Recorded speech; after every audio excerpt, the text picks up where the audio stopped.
وفي 6 أيام ثم استوى على العرش يعلم ما يلج في الأرض وما يخرج منها وما ينزل من السماء وما يعرج فيها وهو معكم أينما كنتم والله بما تعملون بصير।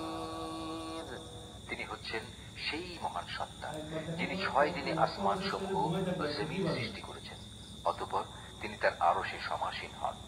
তিনি জানেন যা কিছু এ ভূমির ভেতরে প্রবেশ করে, আবার যা কিছু ভূমি থেকে বেরিয়ে আসে। আসমান থেকে যা বর্ষিত হয় তা যেমন তিনি জানেন, আবার আসমানের দিকে যা কিছু ওঠে তাও তিনি অবগত আছেন। তোমরা যেখানেই থাকো না কেন তিনি তোমাদের সাথেই আছেন। তোমরা যা কিছু করছো আল্লাহ তাআলা তার সব কিছুই দেখছেন। লাহু মুলকুস সামাওয়াতি ওয়াল আরদ